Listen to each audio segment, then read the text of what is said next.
ဒီလိုပိတ်စာလေး print ပေါက်ပိတ်စာလေးပေါ့နော်ကျလို့ချင်းစကားလို့လည်းခေါ်တယ်ဒီဟာလေးကိုအိမ်မှာကိုယ့်ကိုဘယ်လိုလုပ်ရမလဲဆိုတော့အမျိုးအဲ့ဒီ frame လေးပေါင်းလေးလုပ်ဖို့လူမြညာလေးဒီလိုတစ်ထုပ်မှ30ရှိတယ်တစုံပေါ့နော်ဒီဟာကို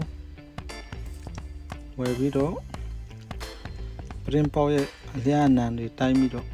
ကိုလိုချင်တဲ့လက်မှပေးပေါ့နော်အမတလို့ပြီးတော့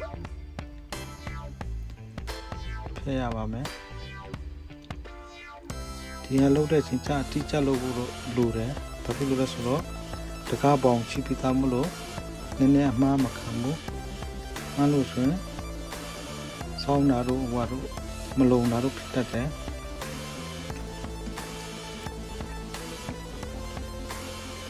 တိုင်းပြီးတော့ဘာလေးနဲ့ဖြတ်မယ်ပြီးမှကိုအစုံပါပြီးသားတစ်ခုနဲ့တစ်ခုဆက်ဖို့အတွက်ဒီမြတ်ပုံစံလေးရတော့တစ်ခုနဲ့တစ်ခုဆက်ဖို့တယ်ခုနအပေါ်က steel လေးပါတဲ့ဟာကျတော့ spring သဘောနဲ့အပေါ်မှာတင်တဲ့ချင်းကျရင်သူကအရှော့အတင်းလုပ်ပေးလို့ရတယ်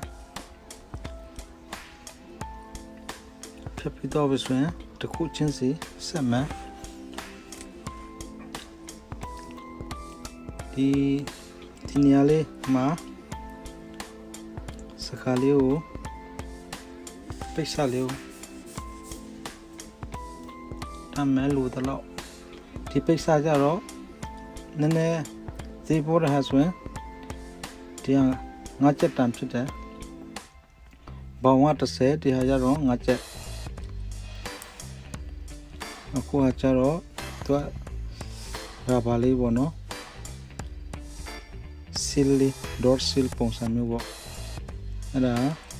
ဒီထည့်ရပါတယ်ထည့်ကိုဘာလို့လဲဆိုတော့ဒီပိတ်စာကိုအဲ့ဒီဟာလေးကအဲ့တကြီးလေးကထိမ့်ပေးထားတယ်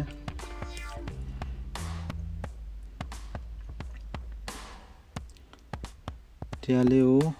အတွင်းထည့်ထည့်ဝင်အောင်အစင်စင်ထည့်ပေးရတယ်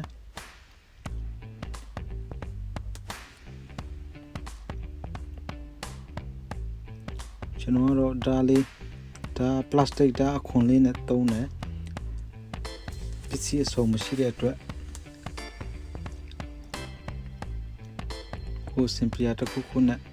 သုံးလို့ရတယ်ပြန်ဝါလို့ဆိုရင်ထိပ်ရောက်ပြီဆိုရင်ကွက်တစ်ဖြစ်အောင်ဝါလေးနဲ့ဖြတ်ပေးပြီးတော့နောက်တစ်နေရာပြန်စမယ်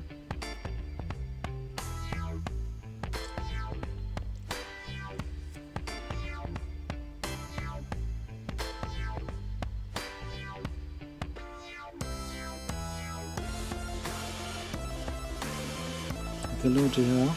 ဆိုင်မှာမှာပြီးတော့လောက်ခိုင်းမယ်ဆိုရင် quality ကတော့မပြောရဘူးပေါ့နော်ဒါပေမဲ့50တရားလောက်တော့တစ်ခုမှတကား print ပေါက်တစ်ခုအတွက်အဲ့လောက်တော့ခုံမယ်လို့ထင်တာပဲဒါပေမဲ့ကိုလုပ်မယ်ဆိုရင်ဒီကျွန်တော်လုပ်တဲ့ပုံစံနဲ့ဆိုရင်15ချက်ပဲခုံတယ်ဒါပေမဲ့ပိတ်စလေးနည်းနည်းကောင်းတဲ့ဟာလိုချင်တယ်ဆိုရင်သူ့ဈေးနှုန်းနဲ့သူပေါ့နော်16 18 20 30လို့ပေါ့မျိုးအစားအစာရှိတယ်အဲဒီကုန်ပြီးသွားပြီဆိုရင်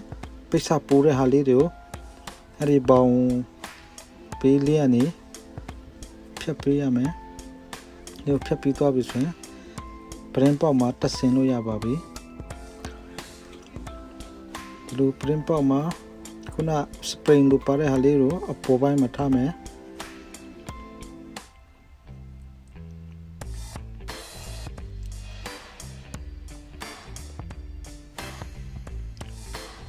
အတွင်းဘက်ကနေနည်းနည်းဆွဲညှိလိုက်မယ်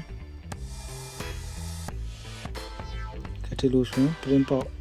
တန်စကားလေးရပါပြီကြည့်ရှုတဲ့သူအားလုံးကိုအထူးပဲကျေးဇူးတင်ပါတယ်တကယ်လို့လိုအပ်တာရှင် YouTube မှာလည်းထပ်ရှာလို့ရပါတယ် bye bye